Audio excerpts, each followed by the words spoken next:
اعوذ باللہ من الشیطان الرجیم بسم اللہ الرحمن الرحیم۔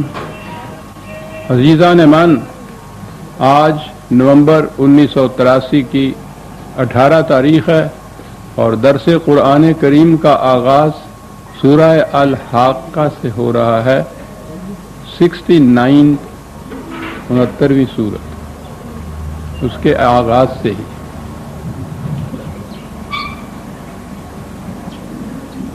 ایک ضروری تمہید کو پھر دہرا دوں۔ آپ کو یاد ہوگا مجھے یاد آ گیا کہ آج کے درس میں آپ احباب کو کچھ ایسے چہرے نظر آئیں گے جو آپ کے لیے نامانوس سے ہوں، اجنبی سے ہوں۔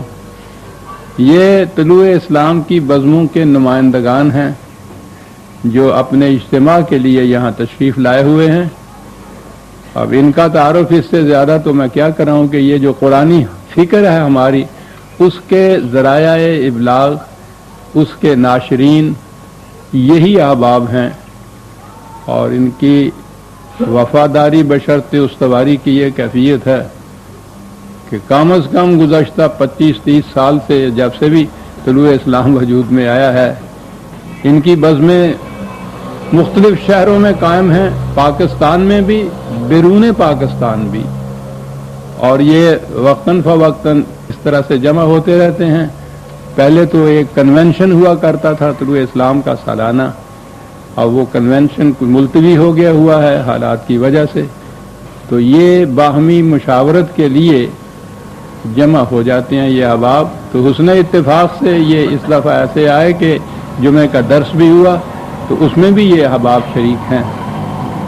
ان کا واقعی اس قرآنی فکر کی تاریخ پہ بڑا ہی احسان ہے کہ یہ بلا مزد و معاوضہ اس قرآن کے ساتھ تمسک کی بنا پر مسلسل اس فکر کے آگے پہنچانے میں مصروف صحیح و عمل رہتے ہیں۔ اللہ ان کو اس کی جزا دے۔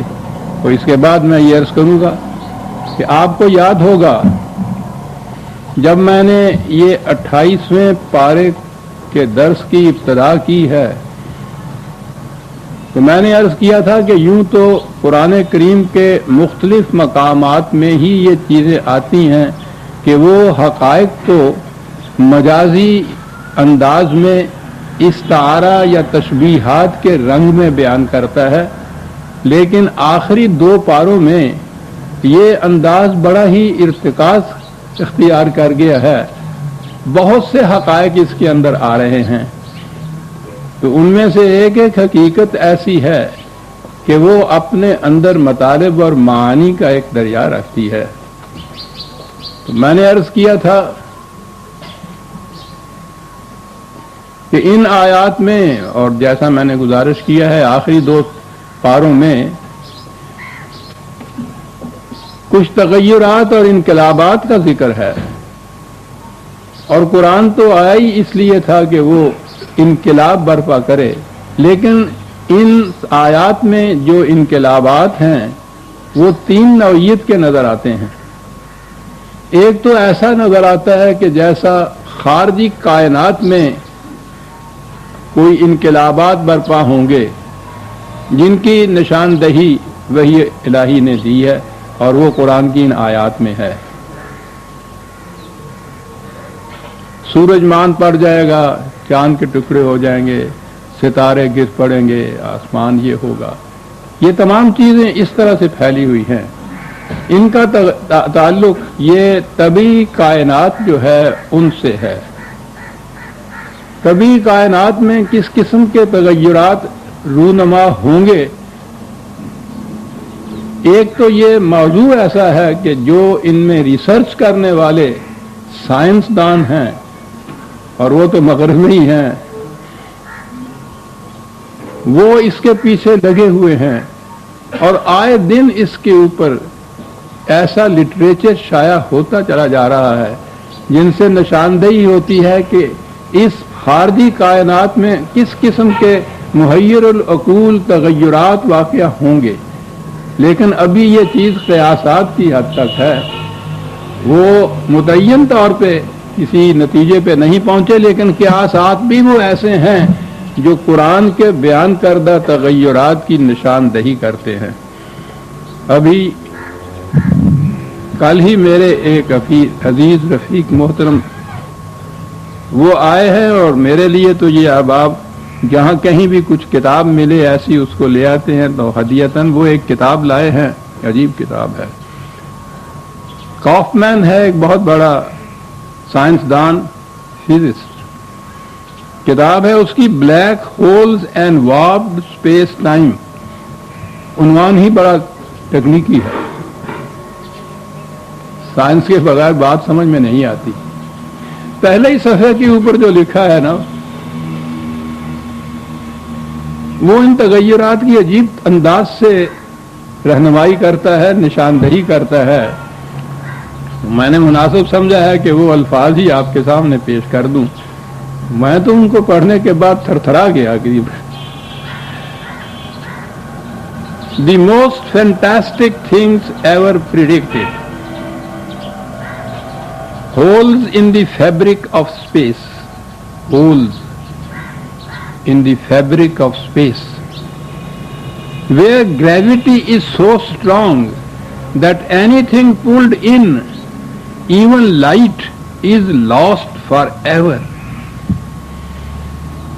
Where the 4 dimensions of the universe are infinitely warped. Where space and time become meaningless, almost beyond comprehension. Black holes seem to defy the traditional laws of physics. Are they tunnels to a parallel universe, or pathways to another time? Are supermassive black holes swallowing whole galaxies? Is it even conceivable that our entire universe is vanishing into the ultimate black hole? اللہ. یہ چند تعارفی الفاظ کتاب کے متعلق، اور آگے کے جو کچھ لکھا ہے پوچھئے نہیں کیا چیز ہے. اتنے سے ہی جتنا میں ابھی ان 2 دنوں میں دیکھ سکا ہوں. قرآن کریم کے کئی معارف ہیں جو میری محدود سمجھ و بصیرت کے مطابق بھی اس سے روشن ہو جاتے ہیں کہ جو کچھ یہ کہہ رہا ہے ایسا. تو میں عرض یہ کر رہا تھا کہ ایک تو یہ تغیرات ہیں جو خارجی کائنات میں رونما ہونے والے ہیں، ان پہ تو ہمارا کوئی کنٹرول نہیں ہے، اور ان لوگوں کی پریڈکشن کے مطابق وہ غنیمت ہے کہ ہماری زندگی میں کم از کم وہ نہیں آئیں گے. لیکن ہے بڑے محیر العقول. قرآن کریم میں ان انقلابات کے متعلق جو الفاظ آئے ہیں، ظاہر ہے کہ وہ تو تشبیہ اور استعارات ہی کے رنگ میں آئیں گے. یہ زبان خود سائنس کی استعار کے رنگ کی ہے. ہولز کے معنی یوں سوراخ ہی نہیں ہے. جو سوراخ ٹنل بن سکتا ہے اور پوری کائنات کو ہڑپ کر سکتا ہے، استعارہ ہے. قرآن نے استعارے کے انداز میں یہ چیزیں بیان کی ہیں. جوں اس نے یہ کہا تھا کہ ہم انفس اور آفاق میں اپنی نشانیاں تمہیں دکھاتے جائیں گے، جوں کسی حقیقت پر پڑا ہوا پردہ اٹھے گا تو اس کے نیچے سے جو چیز نظر آئے گی قرآن کے کسی دعوے کی صداقت کا ثبوت ہوگی. یہ چیز تو کائنات کے ریسرچ اسکالر سائنٹسٹ جو ہیں، یہ تو ان کی قسمت کی بات ہے کہ وہ ان چیزوں کو پہلے سے دیکھ لیتے ہیں. دوسری قسم کے جو انقلابات ہیں، تغیرات ہیں، وہ اخروی زندگی کے متعلق نہیں ہیں. یہاں کے ان تغیرات کا بھی تو بہرحال انسانی تحقیقات اور تجسس سے کچھ پتہ چل سکتا ہے. اخروی زندگی کے متعلق تو کچھ معلوم ہی نہیں ہمیں ہو سکتا. ان تغیرات کو بھی قرآن نے استعارات اور تمثیلات کے انداز میں ہی بیان کیا ہے. مثل الجنت التی، جنت کی مثال یوں سمجھو جیسے. تو ان تغیرات کا بھی جب ذکر آتا ہے قرآن میں تو بہرحال ہمیں جو کچھ کہا گیا ہے اس کو استعارہ یا تشبیہ قرار دے کر اپنے انداز سے دیکھنا ہوتا ہے کہ اس کے معنی کیا ہیں۔ تیسرے قسم کے انقلابات وہ ہیں جو اس دنیا میں قوموں کے اندر پیدا ہوتے ہیں، جسے میں استبدال و استخلاف قومی کہا کرتا ہوں۔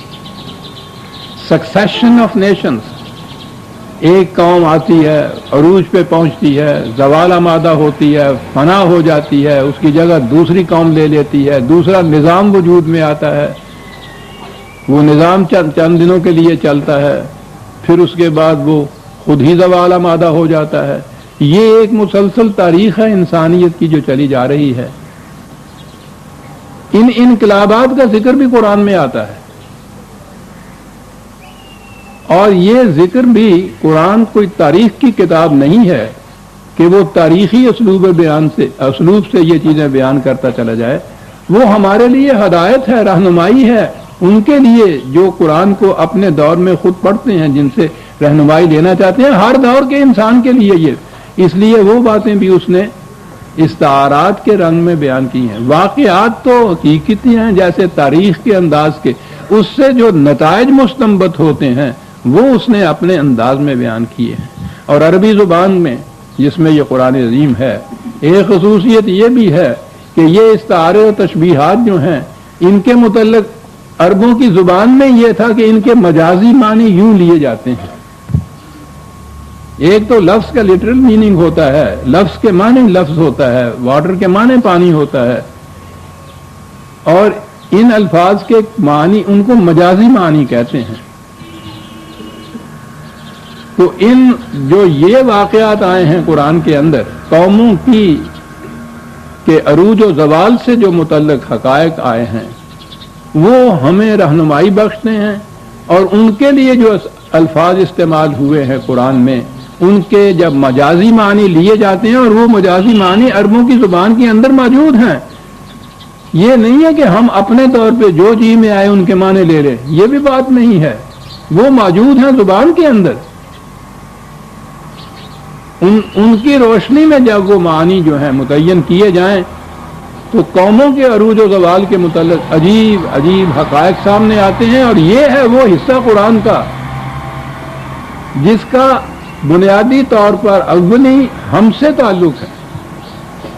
اب وہ جب قوموں کے متعلق ذکر کرتا ہے، ایک تو یہ کہ اقوام سابقہ کی وہ داستانیں بیان کرتا ہے، ایک اصول ہے اس کے ہاں کہ وہ نظام جس کی بنیادیں ان حقائق کے اوپر جو قرآن نے جو دی ہیں، وہ نظام درخشندہ، تابناک، سرسبز و شاداب نتائج پیدا کرتے ہیں انسانیت کے لیے۔ انسانیت اس میں جنت کی زندگی بسر کرتی۔ اب یہ اس دنیا کے اندر ایک انداز زیست ہے معاشرے کا جسے وہ جنت سے تعبیر کرتا ہے۔ ایک جنت وہ بھی ہے جو آخرت میں جا کے آنے والی ہے، اس کے متعلق ہم کچھ نہیں سمجھ سکتے، وہ تمثیلی انداز ہے قرآن کا، لیکن یہ جنت جو ہے اس کا وہ ذکر کرتا ہے کہ فلاں معاشرے میں تم دیکھو وہ حقائق پر مبنی تھا، صداقتوں پر مبنی تھا، تو اس نے یہ نتائج پیدا کیے، یہ جنت ہے۔ ہمیں اس رہنمائی کو چھوڑ دیتی ہیں، انسانیت کے وضع کردہ نظام اپنے لیے اختیار کرتی ہیں، اس کا نتیجہ جس قسم کی تباہی آتا ہے اسے وہ جہنم سے تعبیر کرتا ہے۔ اس دنیا کی جہنم، آخرت کی جہنم اپنے آپ۔ قرآن کریم کا بے غور و فکر کرنے والا طالب علم جو ہے، ان مقامات میں اس کے لیے ضروری ہو جاتا ہے کہ وہ یہ دیکھے کہ ان الفاظ کے مجازی معنی کیا ہیں، پھر ان سے اصول کیا مستنبط ہوتے ہیں۔ یاد رکھیے یہ قرآن جو بتاتا ہے کہ وہ جنت میں بھی گروہوں کو، جماعتوں کو، قوم کو داخل کرتا ہے، اور جہنت میں بھی زمرن داخل کرتا ہے، گروہ در گروہ، اقوام جو ہیں ان کو جہنم میں وہ داخل کرتا ہے۔ یہ اقوام کی تباہیاں ہیں جو اسی دنیا میں آتی ہیں۔ یہ جو تصور ہمارے ذہن میں ہے نا کہ جہاں عذاب کا لفظ قرآن میں آیا اور ہم نے سمجھ لیا کہ اس کا تعلق تو قیامت سے ہے، تو جب قیامت سے ہے تو یہاں ہمارے ساتھ اس کو واسطہ ہی نہیں ہے۔ ابھی آپ کو یاد ہوگا یہ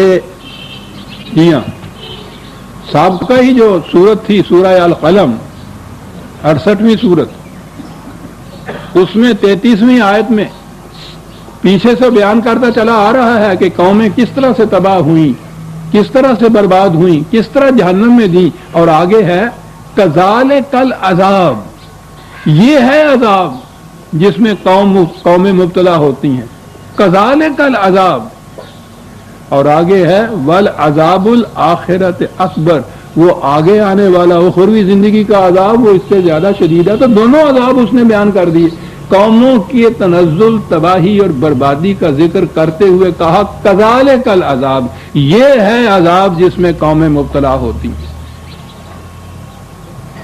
اور اس خیال سے کہ اس سے یہ نہ سمجھ لیا جائے کہ بس اسی دنیا کی زندگی ہے اور یہاں عذاب آ گیا تو معاملہ ختم ہو گیا، ولا عذاب الآخرۃ اکبر، وہ اخروی زندگی کا عذاب جو ہے وہ اس سے بہت بڑا ہے، وہ بعد میں آئے گا۔ کذالک العذاب، قوموں کی تباہیوں کے بعد کہنا کہ یہ ہے جو عذاب آیا کرتا ہے، یہ نہایت ضروری ہے قرآن سمجھنا کا انداز عزیزان ایمان۔ اس سے یہ معلوم ہوگا کہ جسے عذاب کہا گیا ہے، جسے جہنم کہا گیا ہے قوموں کا اس دنیا میں، اس کی نشانیاں کیا ہیں، اس کی علامات کیا ہیں۔ قرآن نے بتایا ہے کہ قوموں کی زوال، قوموں کی تباہی کی علامات وہ یہ ہیں کہ ان کے ہاں اس قوم کے اوپر لباس الخوف والجوع طاری ہو جاتا ہے، خوف ہوتا ہے معاشرے کے تمام افراد کے دل میں، اور بھوک ہو جاتی ہے عام اس کے اسے۔ جب یہ علامات تمہیں نظر آئے تو سمجھ لو کہ وہ قوم جہنم کے عذاب میں مبتلا ہے۔ وہ بتاتا یہ ہے کہ جس قوم میں انسان کی عزت اور تکریم بحیثیت انسان نہ ہوتی ہو اور اس کی تذلیل ہوتی ہو، سمجھ لیجئے کہ وہ معاشرہ جہنم میں ہے، اور اسی انداز سے اور چیزیں۔ تو یہ چیزیں جب آئیں اور اس کے بعد جب یہ وہ ہو کہ عذاب ہے اس قوم کے اوپر، یا عذاب میں مبتلا ہو جائے گی وہ قوم جس کا معاشرہ اس انداز کا ہو، تو ہمارے ہاں تو جس کو اسکیپزم کہتے ہیں، فرار کی راہ یہ تھی کہ ان تمام آیات کا، قرآن کے حقائق کا ہم نے تعلق اخروی زندگی سے باندھ دیا، ہم سے، ہماری قوم سے، ہمارے تنزل سے، ہمارے عروج سے اس کا کوئی تعلق نہیں ہے، یہ وہاں کی بات ہے صاحب۔ جب یہ صورت ہو جائے تو پھر اصلاح کی کوئی شکل ہی باقی نہیں رہتی، پھر وہ اس خوش فہمیوں میں قوم کو مبتلا رکھا جاتا ہے کہ یہ دنیا ہے ہی ترک کر دینے کے قابل، مومن کے لیے تو یہ قید خانہ ہے، یہ اخروی زندگی، اصل میں زندگی جو ہے وہ وہاں کی زندگی ہے۔ یہ سارے جو یہاں آپ کو نظر آتے ہیں بڑے خوشحال ہیں، بڑے متمدن ہیں، بڑے معذب ہیں، آخرت میں یہ سب جہنم میں ہوں گے، اور ہم جو ہیں اس دنیا کی چند روزہ زندگی میں یہ جو کیفیت ہم پہ ہے، آپ جس کو زوال کہتے ہیں، آپ اس کو تباہی کہتے ہیں، یہ آپ کے کہنے کی باتیں ہیں، یہ بات نہیں ہے۔ ہمیں تو آزمائش میں ڈالا گیا ہے، قیامت میں اس کے بعد آپ دیکھیے گا ہم ہی جنت کے اندر ہوں گے۔ یہ ان خوش فہمیوں میں مبتلا رکھا جاتا ہے قوم کو، اور قوم جہنم میں جا رہی ہوتی ہے، جہنم کے اندر ہوتی ہے، ہزار حیف نہ بینی قیامتیں موجود، سخن سے نامہ و میزاں دراز تر گفتی، ہزار حیف نہ بینی قیامتیں موجود۔ وہ باعث اپنے وعظ باز میں تم نے قیامت کے نامہ کا، اعمال نامے کا، ترازوؤں کا، تھکڑی کا، ان کا ذکر اتنی طول داستان کی طرح بیان کرتا چلا گیا ہے، تیری آنکھوں نے اس قیامت کو نہیں دیکھا جس میں ہم مبتلا ہیں۔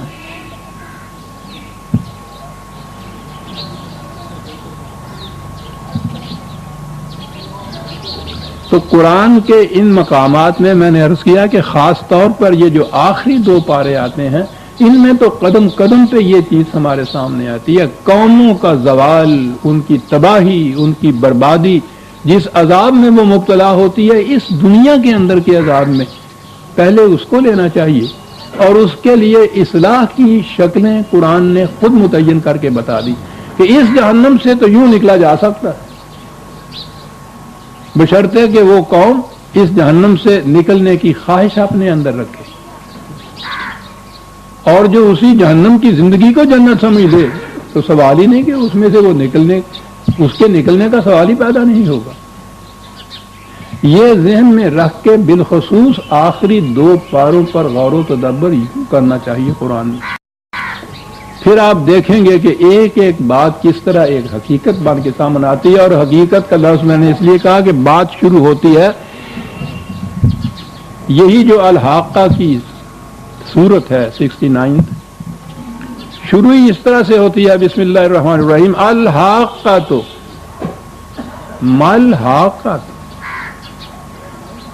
کیا اسلوب ہے قرآن کا. میں بار بار کہا کرتا ہوں کہ تھوڑی سی عربی ضرور آپ جان لیجئے, پھر آپ دیکھیں گے کہ اس میں کیا عجیب لطائف کے نہا اور کیا اتنا لطف آتا ہے اس میں. الحاقہ تو مل حاقہ تو وما ادراک مل حاقہ تو 3 دفعہ بات لائے. یہ حاقہ کیا چیز ہے؟ حق حقیقت. ہمارے ہاں تو یہ الفاظ حق اور حقیقت کے ساتھ یہ بھی نظری بن کے رہ گئے ہیں. حق و باطل کی کشمکش, نظریات کی کشمکش, مذاکرے ہوتے ہیں, وہ جو مناظرے ہوتے تھے پہلے, مباحثے ہوتے تھے, ہوتا وہی کچھ ہے, اس کا نام اب مذاکرات رکھ لیا گیا ہے, سیمینار سے رکھ لیا گیا ہے, ڈائلاگ اس کا نام رکھا ہے. بات وہی ہے, بدل کے بھیس زمانے میں پھر سے آتے ہیں. اگرچہ پیر ہے آدم, جمع ہے لات و منات, یہ سارے وہ لات و منات ہیں جو حقیقت تک نہیں آنے دیتے انسان کو. حق اور حقیقت کے معنی یہ ہو گئے. کشمکش حق و باطل روز آپ سنتے ہیں. حق کے معنی جو ہیں ادھر چلے جائیے, ترجمے میں بھی ٹروتھ معنی اس کے ہو گئے, وہ بھی ایبسٹریکٹ, یعنی ایک ذہنی سی چیز ہے, کچھ عملی زندگی سے اس کا واسطہ کچھ نہیں ہے. لسان عربی مبین میں جس میں قرآن آیا ہے, حق کے معنی ہوتے ہیں وہ نتیجہ جو محسوس شکل میں سامنے آ جائے.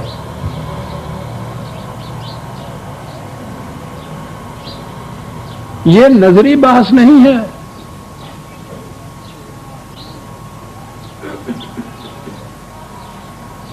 نبی اکرم صلی اللہ علیہ وسلم نے جب یہ دعوت دی تو ایک قبیلہ بنی عامر کا ایک بوڑھا سردار وہ وسا ہوا ٹیکتا ہوا آیا. اس انداز سے تاریخ میں وہ بیان کیا گیا ہے.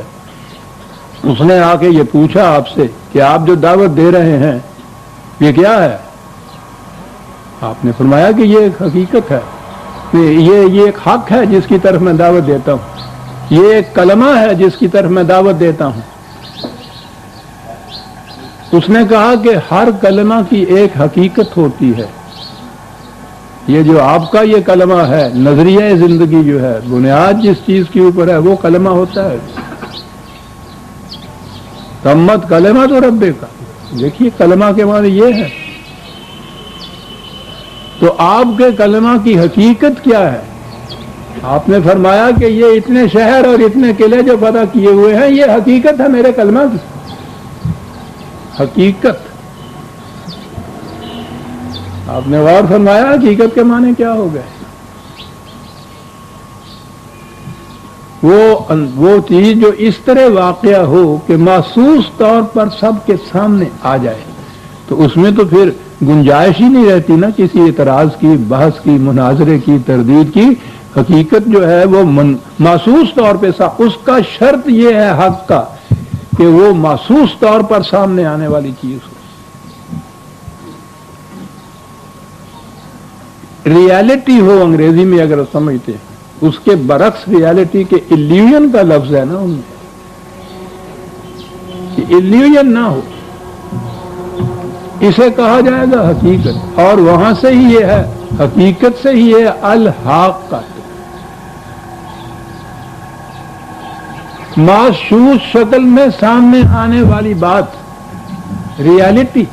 اور پھر وہ جب عربی زبان میں جانتے ہیں الف لام جس داخل ہو گیا ہو تو یوں کہیے جیسے دی ریالٹی, اس کے معنی ہوتے ہیں کہ وہی ریالٹی ہے, کوئی دوسری ریالٹی نہیں ہے. جب دی آ جاتی ہے تو ڈیفینیٹ آرٹیکل ہو جاتا ہے الحاقۃ. تو کتنی اہم بات ہے جو آگے بیان ہو رہی ہے, اس کی اہمیت یہ انداز قرآن الحاقۃ ہو مال حاقۃ ہو کہ الحاقہ کی بات اب ہوگی. الحاقہ کیا ہے خود ہی سوال کیا جا رہا ہے, معاف رکھیے. وما ادراک ما الحاقۃ, خدا کے سوا تمہیں کون بتائے گا کہ الحاقہ کیا ہے جس کا ہم ذکر کرنا چاہتے ہیں؟ یہ یاد رکھیے قرآن میں جہاں مادرا کا آیا ہے اس کے بعد اس کا بیان آگے ہوتا ہے اگلی آیتوں میں کہ یہ ہے وہ چیز یہ نہیں ہے کہ یہ کہہ کے کہ خدا کے سوا تمہیں کون بتائے گا الحاقہ کیا ہے اور بات پھر ختم کر دی جائے آگے بتایا ہوتا ہے اس کے. تو آپ دیکھیے اس کی اہمیت انداز بیان میں بھی کیسی. الحاقہ تو مال حاقہ تو مادروا کا مال حاقہ تو کیا ہے وہ حقیقت ثابتہ, کیا ہے وہ کنکریٹ ریالٹی جس کا ذکر کیا جائے گا یہاں. اب یہ دیکھیے کہ اس کے بعد قیامت کے تغیرات کا ذکر نہیں کیا جا رہا اخروی زندگی کے. کذبت ثمود وعاد بالقاریہ, عاد اور ثمود کی قوموں نے ان سے کہا جاتا تھا کہ ایک کھٹکھٹا دینے والی چیز ہے جو تمہارا پیچھا کر رہی ہے, آ رہی ہے قاریہ. یہ دو چیزوں کے باہمی ٹکرانے سے جو آواز نکلتی ہے اس ٹکراؤ کی آواز, اور پھر کیا بات ہے نرموں کی, اس قسم کی وہ آواز تباہی جو کسی کھیتی کو ویران کر دے, بے برگ و دیاہ کر دے, قوم کی کھیتیاں اجڑ جائیں, ویران ہو جائیں. اس قسم کا تزاحم, اس قسم کا تصادم, اس قسم کا کٹراؤ قوم سمود اور عاد نے, ان کے انبیاء ان سے کہتے رہے کہ تمہارے باطل کے نظام کا یہ نتیجہ مرتب ہو کر رہے گا. کذبت, انہوں نے کہا کیا کہہ رہے ہو, ہم نے سب انتظام کر رکھے ہیں, ہماری طرف کوئی آنکھ اٹھا کے نہیں دے سکتا. تکذیب کی انہوں نے اس چیز کی, جھٹلایا کہ غلط کہتے ہو, اس کا انجام یہ نہیں ہوتا. غلط نظام قائم کرنے والے اور اس خوش فہمی میں رہنے والے کہ یہ اسی طرح سے رہے گا یہ زوال پذیر نہیں ہو سکتا. فنا ہونا تو ایک طرف, زوال پذیر بھی نہیں ہو سکتا. ہم نے سب انتظام کر رکھے ہوئے ہیں. وہ کہتا ہے کہ جب وہ انجام آتا ہے من حیث لا یشعرون, ان راہوں سے آتا ہے جو تمہارا علم تو ایک طرف شعور میں بھی نہیں ہوتی. کیا بات ہے شعور میں نہیں ہوتی. شعور کو انہوں نے اپنے شعور کو غلط فہمی میں مبتلا کر رکھا ہوتا ہے. وہ شعور خالص ہوتا نہیں ہے ان کا. ان راہوں سے جو تمہارے شعور میں نہیں آ سکتی تھی. اگر وہ شعور تمہارا خالص ہوتا, نگاہوں پہ پٹی نہ بندھی ہوئی ہوتی, تو وہ راستے تمہیں نظر آ جاتے. آنے والا وہ قاریہ, وہ عذاب جو تھا وہ تمہیں دکھائی دے دیتا, جیسے لاوا آتا ہے کسی قوم کی طرف. کیا ذکر کیا الحق کا, حق کیا ہے, حقیقت کیا ہے. کہا ہو قوم عاد و ثمود کی داستانیں تمہیں بیان کر چکے ہیں نا ہم. اب یہاں وہ پوری داستانیں نہیں دہرائی جائیں گی. کہا جائے گا کہ وارن کرنے والوں نے, آگاہ کرنے والوں نے ان کو آگاہ کیا کہ اس نظام, اس تمہارے باطل کے نظام کا نتیجہ تباہی ہوگا, اور انہوں نے کہا غلط ہے, جھوٹ بولتی ہو, نہیں ایسا ہو سکتا. فَأَمَّا ثَمُودُ فَأُهْلِكُوا بِالطَّاغِيَةِ, اور تم جانتے ہو ثمود کی داستان کہا کہ ہم بیان کر چکے ہوئے ہیں کس طرح سے اس کے بعد پھر وہ تباہ ہوئی, ہلاک ہوئی. اس قسم کے عذاب سے طاغیہ, حدود فراموش تھا. وہ آگے بڑھ کے لپک کے جھپٹ لینے والا, جیسے کہتے ہیں نا, کہ یوں نظر آتا تھا کہ ابھی دور ہے مجھ سے وہ بھیڑیا یا وہ شیر, لیکن انہیں پتہ نہیں کیا بات طاغیہ کی ہے کہ وہ لپک کے جھپٹ کے پکڑ لینے والا جو تھا عذاب. وہ تباہی کا انجام جب قریب آتا ہے تو پھر وہ اسی طرح سے آتا ہے, جھپٹ لیتا ہے لپک کر, وہ اس عذاب سے پکڑے گئے. وَأَمَّا عَادٌ فَأُهْلِكُوا بِرِيحٍ صَرْصَرٍ عَاتِيَةٍ, وہاں وہ اس قسم کا جھکڑ چلا کہ زندگی کا نام و نشان تک اس نے مٹا دیا. دیکھیے قوموں کا ذکر ہو رہا ہے, بتایا تھا کہ تمہیں خدا بتائے گا کہ الحاقہ کیا ہوتا ہے. کہا یہ ہے الحاقہ، یہ ہے حق، یہ ہے حقیقت ثابتہ جو محسوس طور پہ سامنے آ گئی. سخرها علیہم 7 لیال و 8 ایام حسوما، وہ ان کے اوپر چلتی رہی 7 دن 8 راتوں تک وہ، اور اس کے بعد حسوم کے انہی کو نہیں، ان کے نام و نشان تک کو مٹا دیا. 600 سال تک اسپین میں مسلمانوں نے حکومت کی. اس انداز کی حکومت کے تاریخ اس کی مثال نہیں بیان کر سکتی. ان کے ہاں کی عمارات ساری دنیا کے لیے وجہ جاذبیت بنی ہوئی ہیں. آج بھی اسپین کی، اس اسپین میں یہ الحمرا وغیرہ کے قصر اور مسجدیں جو ہے ان کو دیکھنے کے لیے دنیا جاتی ہے. 500-600 سال تک حکومت کرنے والی قوم کی ایک قبر وہاں موجود نہیں ہے اسپین میں. حسومن، تم تو ایک طرف تمہارا نام و نشان مٹا دیا. حضر ہے چیرہ دستاں، سخت ہیں فطرت کی تعزیریں. کہا وہ کیا چیز تھی؟ حسومن فطر القوم فیہا سرعا. اگلی بات بھی ہے کانہم اعجاز نخل خاویہ. کہا یوں نظر آ رہے تھے جیسے عربوں کے ہاں تو کھجور ہی کی مثال ہے، سب سے زیادہ گہرائی میں جس کی جڑیں ہوتی ہیں یہ وہ درخت ہوتا ہے. عام آندیاں تو اس کا کچھ بگاڑ ہی نہیں سکتی. اور یہ ہزار سال سے ہوئے. یہ عربوں نے آ کے سندھ میں وہ پہلے جب آئے ہیں تو یہاں ہمارے ہاں تو کھجور ہوتی نہیں تھی، انہوں نے کھجور کے درخت بوئے. ہزار سال سے وہ کھجور کے درخت کھڑے رہتے. کہا اس قسم کے درخت اس طرح سے تھی یہ قوم اور اس کے افراد کھڑے ہوئے جو سمجھ رہے تھے کہ ہماری جڑی مضبوط ہیں. کہا وہ ٹھیک ہے، نظر تو ایسے ہی درخت تھے وہ، لیکن وہ اندر سے کھوکھلے ہو چکے ہوئے تھے. آہا نخل خاویہ. اور اس کے بعد وہ ایسا جھکڑ آیا کہ وہ گر گئے جس طرح سے کہ سارا میں کوئی گر جاتا ہے، بالکل مرگی پڑی ہوئی کسی کی، یوں گر گئے. وہ کھوکھلے، وہ کھجور کے تنے جو کھوکھلے ہو چکے تھے اور ان کو نظر نہیں آتا تھا کہ یہ کھوکھلے ہو چکے ہیں، وہ ایک ہی لغزش سے، ایک ہی اس قسم کی آندھی سے تباہی جب آتی ہے گر پڑے اور ایسے گرے جیسے جڑوں سے کھجور کے تنے اکھڑ گئے ہوں. اور اس کے بعد ہم سے پوچھتا ہے وہ قرآن فَهَلْ تَرَىٰ لَهُم مِّن بَاقِيَةٍ، کیا ان میں سے ان کا کوئی نام و نشان بھی نظر آتا ہے تمہیں؟ کہا یہ ہے الحاقہ. اب ہمارے لیے کیا رہنمائی ہے اس میں؟ عاد اور سمود کا جو نظام تھا قرآن نے تفصیلاً یہ بیان کیا ہوا ہے مختلف مقامات پر. سب سے بڑی چیز تو یہ تھی نا ان کی، سمود کی،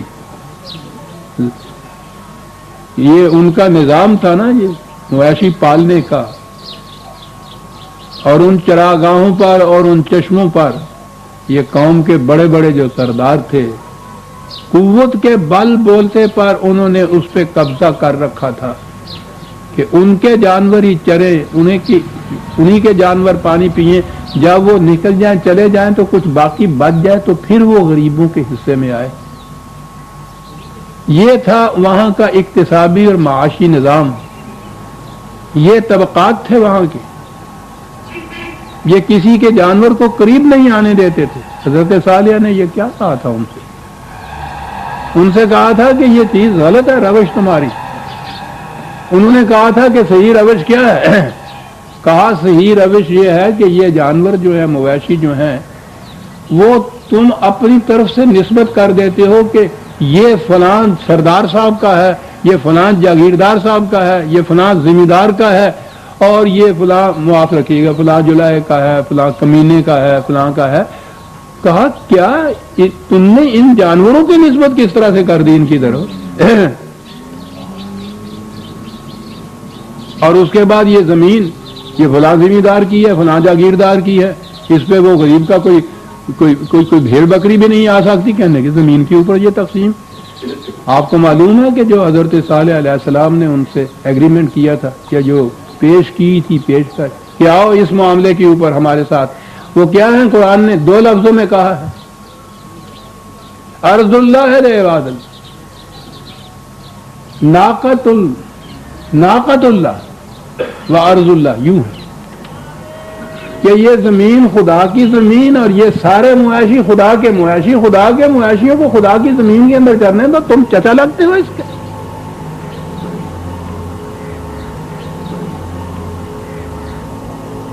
زمین اور اس کے ذرائع کی ذاتی ملکیت کو ختم کر کے رکھ لیا قرآن نے۔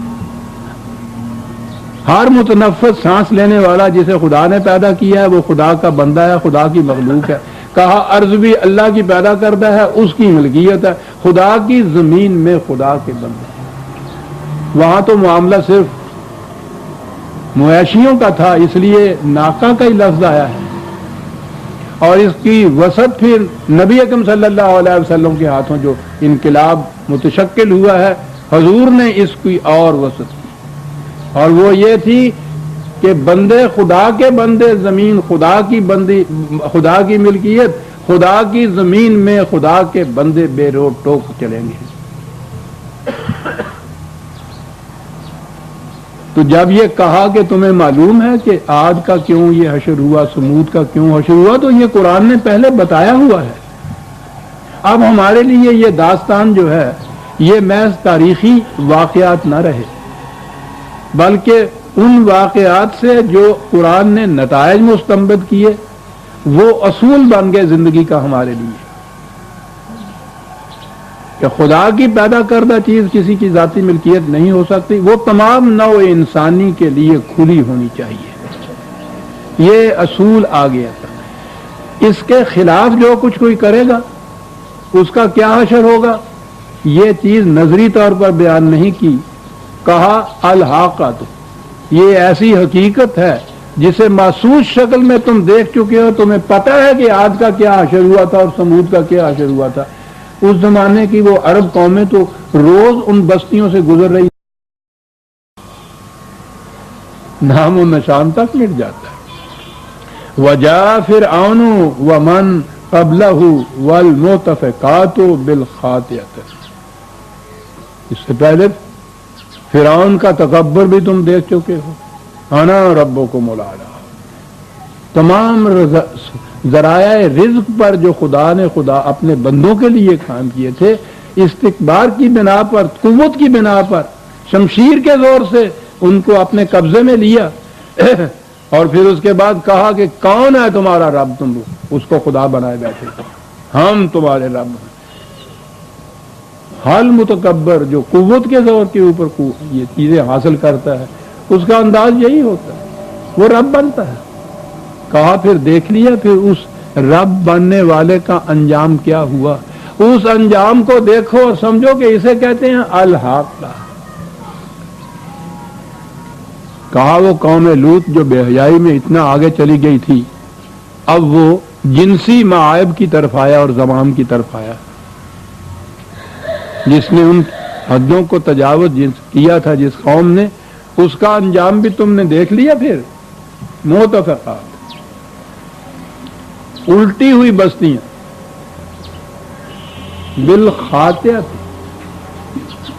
ہر واقعہ ساتھ کے ساتھ یہ بتایا کہ ما ظلم نہ ہو، یہ نہ کہو کہ خدا نے ان کے اوپر یہ ظلم کر دیا تھا۔ یہاں تو عذاب کا تصور ہی ہوتا ہے کہ خدا کی طرف سے یہ آ جاتا ہے صاحب کسی کے اوپر، جس کو چاہے تباہ کر دے، جس کو چاہے زندگی دے، جس کو چاہے موت دے۔ ہر تباہی کے بعد خود بتا دیا کہ اس کی وجہ یہ جرم تھا ان کا، کہا ہم نہیں کسی پہ ظلم کیا کرتے، ولیکن کانوا انفسہم یظلمون، وہ اپنے آپ پر خود ظلم کیا کرتے تھے۔ اور پھر قرآن کا انداز، جابر اور مستقبر جو ظلم و زیادتی کرتا ہے وہ تو سمجھتا ہے میں دوسرے پہ کر رہا ہوں، قرآن کہتا ہے یہی تو غلط نگہی ہے، دوسرے پہ نہیں اپنی ذات پہ ظلم کر رہا ہوتا ہے، اور پھر وہ اس ظلم کے ایک ایک لفظ میں یہاں بات بتا دی کہ وہ کیا جرائم تھے ان کے، اس غلط نظام کی اہم خصوصیات کیا تھی، اور کہا ان کی وجہ سے یہ تباہی آئی ہے۔ یوں ہی نہیں کہ بیٹھے بیٹھائے خدا نے حکم دیا فرشتوں کے الٹ دو اور الٹ دیا، یہ تو اس عمل کے اندر پوشیدہ ہوتی ہے چیز خود، جیسے وہ سنکھیا کھانے سے سنکھیا کے اندر یہ چیز ہوتی ہے نا کہ وہ ہلاکت کر دیتا ہے،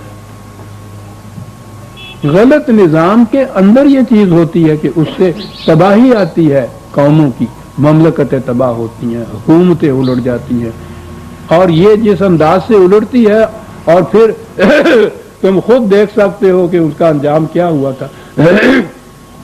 یہ ہے الحاقہ۔ اس کے برعکس جو لوگ خدا کے صحیح نظام پر ایمان رکھنے والے ہوتے ہیں وہ کہتے ہیں کہ ان کو ہم نے تمہیں پتہ ہے انا لما تغل ماؤ حملناکم فی الجاریۃ،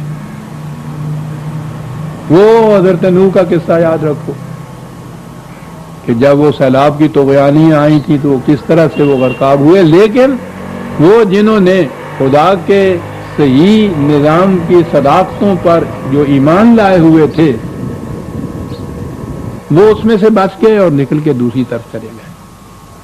اب یہاں ایک لفظ بڑا غور طلب ہے، بات حضرت نوح علیہ السلام اور ان کی قوم کی ہو رہی ہے۔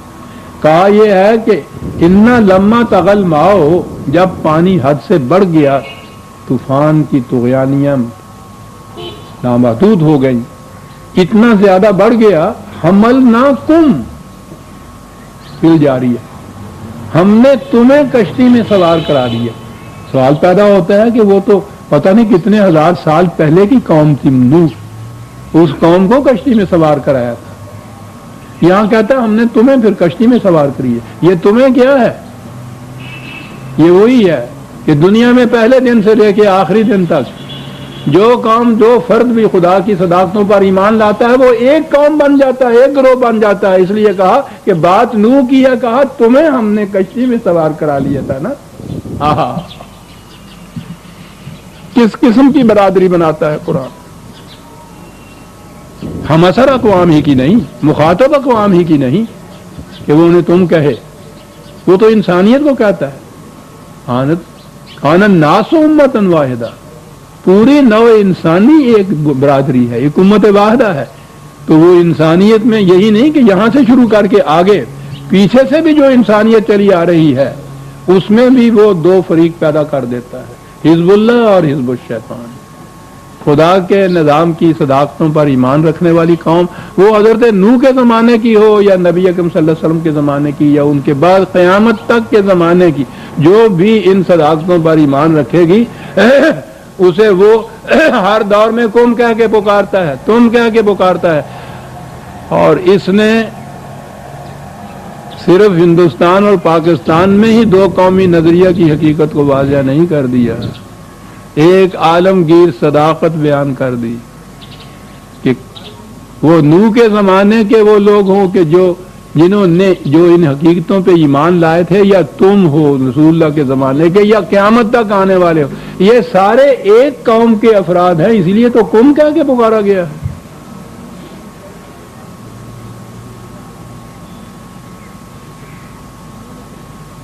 تو یہاں برادری یا قوم بننے کا جو وجہ ہے وہ اشتراک ہے ایمان کا۔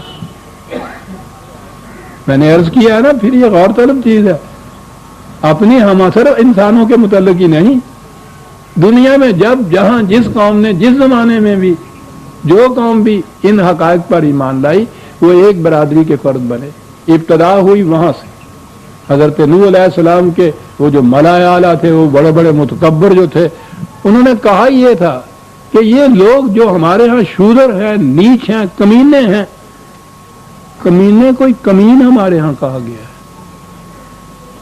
اور پھر آپ کو معلوم ہے کہ یہ کہاں سے یہ اصطلاح لے آئے، یہ بڑے بڑے جو تھے ہمارے ہاں، کمی جو ہے نا اس کو کمینہ کہتے ہیں، کمی کے معنی کام کرنے والا، ان سرداروں ذمہ داروں کے نزدیک تو کام کرنا بڑا ہی کمینہ پن ہو گیا ہے.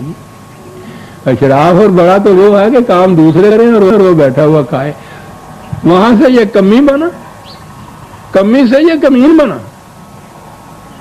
کامی سے کمین بنا, اور پھر یہ شودر بن گئی. بیاہ شادیوں میں جہاں وہ ایک ہوتا تھا لاگ نکالتے تھے, ان کو کچھ پیسے دیتے تھے.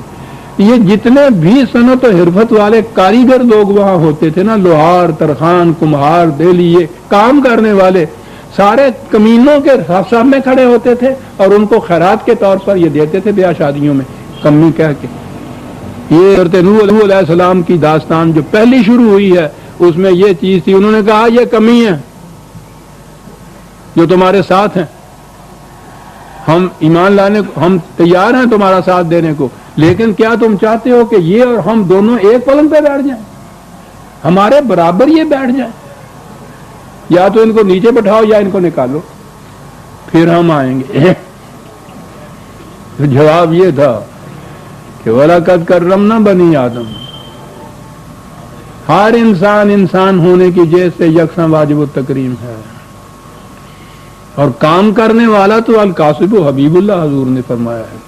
کام کرنے والا جسے تم کمی اور کمینہ کہتے ہو وہ تو خدا کا دوست ہوتا ہے. ایک حدیث میں ہے کہ کام کرنے والے کے کدال سے جو ہاتھوں میں گٹھے پڑ جاتے ہیں فرشتے اسے چومتے ہیں اس گٹھے کو. کمی اور کمینے کو اٹھا کے کہاں لے گئے؟ پہلا واقعہ جو بتایا قرآن نے یہ ہے طبقاتی تقسیم, اور اس کے خلاف یہ انقلاب ہے. کہا یہ جو تھی طبقاتی تقسیم اس کا انجام تھا غرقابی جسے ہے. جو قوم بھی یہ کرے گی غرق ہو جائے گی.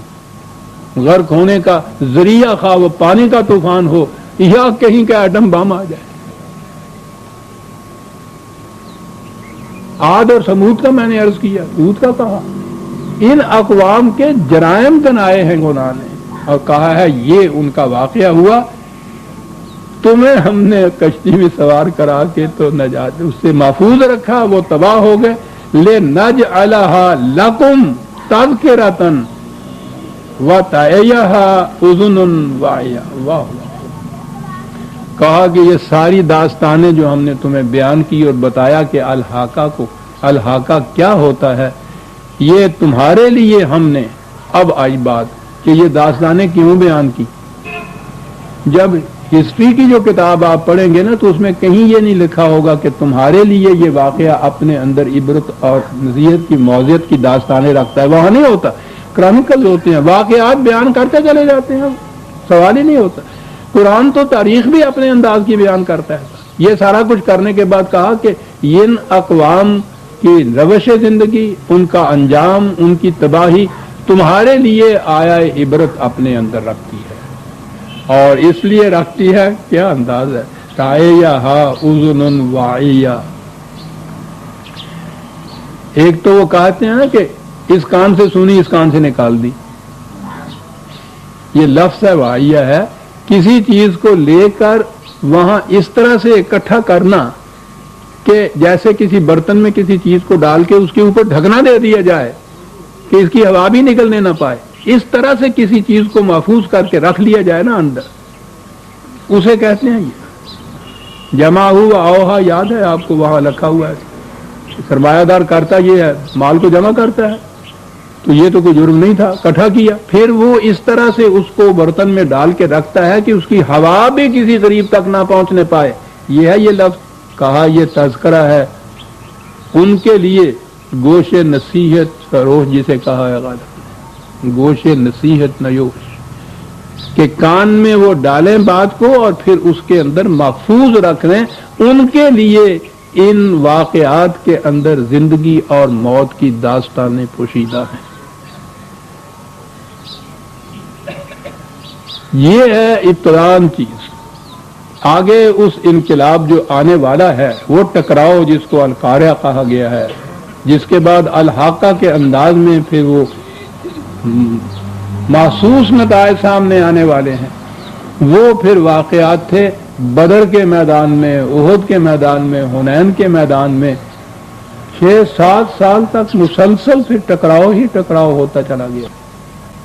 اس ٹکراؤ کے نتیجے میں حق پر مبنی نظام کی یہ فتح تھی، باطل پر مبنی نظام کی۔ عجیب بات ہے، بعض اوقات عجیب چیزیں سامنے آتی ہیں۔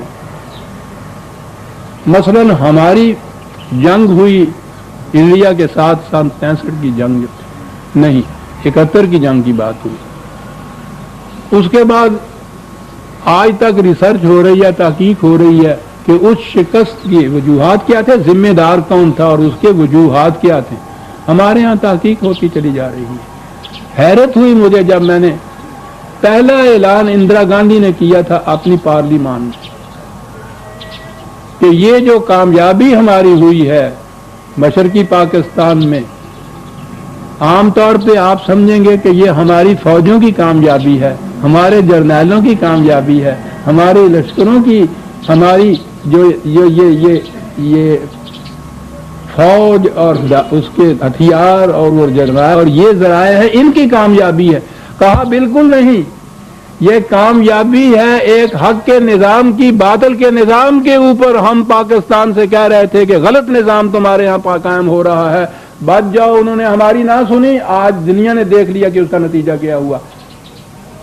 وہ تو بات سمجھ گئی کہ یہ ٹکراؤ دو نظام تھے جن کا ٹکراؤ تھا۔ یہ اگلی بات ہے کہ وہ حق پہ کیا اور باطل پہ کیا، ہمارے ہاں تو نظام ہی نہیں تھا، لیکن وہ تو یہ بات سمجھ گئی۔ ہمارے ہاں اس وقت سے آج تک کئی کمیٹیاں بٹھائی گئیں، کمیشن بٹھائے جا رہے ہیں، تحقیقات ہو رہی ہیں، کتابیں لکھ رہی ہیں، کسی ایک نے یہ نہیں کہا کہ ہمارا غلط نظام تھا جس سے شکست ہوئی ہے۔ اور یہ ہے قرآن جو کہتا ہے کہ من حیث لا یشعرون، تمہارا دھیان ہی نہیں اس طرف جاتا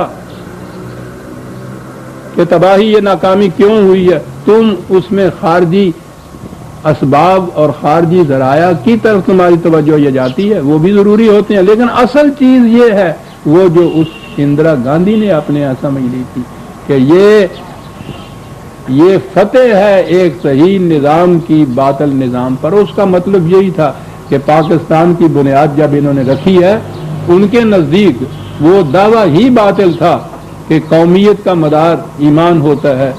ہم کہا اس نے کہ ہم بیتیرا ان کو سمجھاتے رہے کہ یہ نظام غلط ہے، یہ نہیں مانے، انہوں نے تکذیب کی ہماری بات کی۔ آج نتائج نے خود بتا دیا کہ وہ ہمارا نظام حق تھا اور یہ حق کے نظام کی فتح ہے باطل کے نظام پر۔ وہاں تو یہ بات سمجھ میں آ گئی، ہماری سمجھ میں آج تک نہیں بات یہ ہے۔ اور قرآن بتاتا یہ ہے کہ یہ سارے واقعات تمہارے سامنے جو آئے ہیں، محسوس طور پر ان قوموں کا انجام تمہارے سامنے آ گیا ہے۔ یہ واقعات تاریخ کے واقعات کی طرح، کرونیکل کی طرح نہ پڑھ چھوڑو، یہ تو سامان عبرت اپنے اندر رکھتے ہیں، لیکن اس کان کے لیے جو ادھر سے بات کو لے کر ادھر سے نہ نکال دے، اس کو اپنے اندر محفوظ رکھے۔ کان میں محفوظ رکھی ہوئی چیز پھر دماغ تک پہنچتی ہے، پھر دماغ اس کے سوچنے پر مجبور ہو جاتا ہے، اور جو بات ہی ادھر سے ادھر نکل جائے تو پھر سوچ اس میں کاہے کی ہو سکتی ہے۔ سوچنے کے بعد پھر اس نتیجے پہ انسان پہنچے گا۔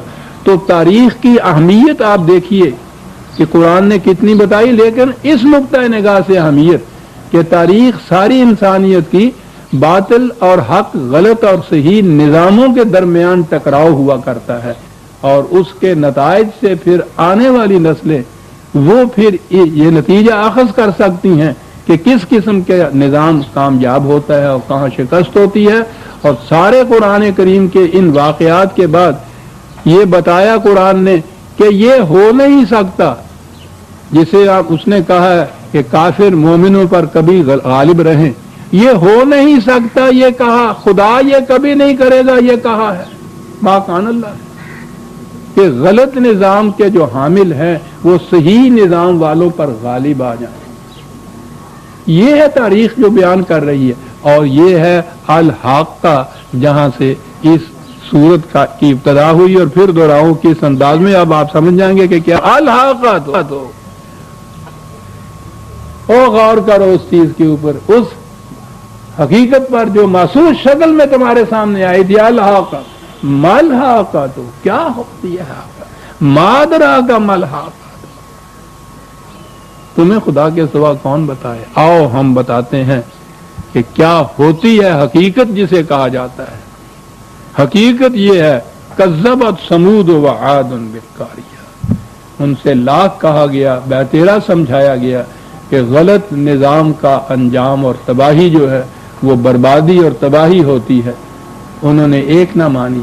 یہ نہیں کہا کہ یہ بات ان کی سمجھ میں نہیں آئی تھی، کذبت ہے لفظ جو ہے، سمجھ میں تو آئی تھی، لیکن وہ اپنے غلط نظام اور اپنے نظام کے استحکام کے ذرائع اور اسباب پر اتنے مگن تھے کہ انہوں نے کہا یہ غلط کہہ رہا ہے، یہ بات غلط ہے، ہم ان ذرائع کے بھروسے کے اوپر زندہ رہیں گے، مستحکم رہیں گے، ابدی طور پر آگے بڑھیں گے۔ قرآن نے کہا کہ دیکھ رہے ہو وہ بستیاں وہ بتا رہی ہیں کہ ان کے کھجوروں کے محکم تنے کس طرح سے جڑوں سے اکھڑ کے اور ڈھیر ہو کے وہ رہ گئے اور ان کا نام و نشان تک مٹ گیا۔ باطل پر مبنی نظام عزیزان من اس طرح سے نام و نشان مٹ جاتا ہے ان قوموں کا۔ تو قرآن تو اقوام انسانیہ کے استبدال و استخلاف جسے ہم کہتے ہیں، یہ تو اس کی داستان ہے۔ داستان تاریخی واقعات کی نہیں ہے صرف، بلکہ یہ بتانے کے لیے ہے کہ کس قسم کا غلط نظام تباہ ہوتا ہے، کس قسم کا صحیح نظام جو ہے کامیاب ہوتا ہے، اور سارے قرآن کریم کی داستان کا ملخص ہی یہ ہے وہ تغیرات جو اس دنیا میں سامنے ہمارے آتے ہیں۔ لہذا قرآن میں جو اس قسم کے تغیرات ہیں جو خارجی کائنات میں آنے والے ہیں، وہ تو انسانوں کی تحقیق جو ہے وہ اس نتیجے پہ پہنچ کے بتائے گی، سائنٹسٹ کی وہ بھی آئیں گے۔ قیامت کے تغیرات ہم نہیں جان سکتے کیا ہوں گے، وہ جا کے دیکھیں گے۔ ہمارا تعلق جو ہے قومی حیثیت سے ان تغیرات سے ہے جو غلط اور صحیح نظام کی بنا پر واقع ہوتا ہے، اور وہ صرف تھیوریٹیکل یا ایکیڈیمک یا نظری طور پہ وہ بات نہیں بتائی گئی، بلکہ وہ حقیقت کے طور پر محسوس انجام کی شکل کے طور پر بیان کیا قرآن نے، کہ کوئی غلط فہمی میں نہ رہے، اس میں کسی مناظرے کی، مباحثے کی، کسی مذاکرے کی ضرورت ہی نہیں رہتی۔ صاحب ربنا تقبل منا انک انت السمیع العلیم، سورہ الحاقہ کی آیت 13 تک ہم آ گئے، بلکہ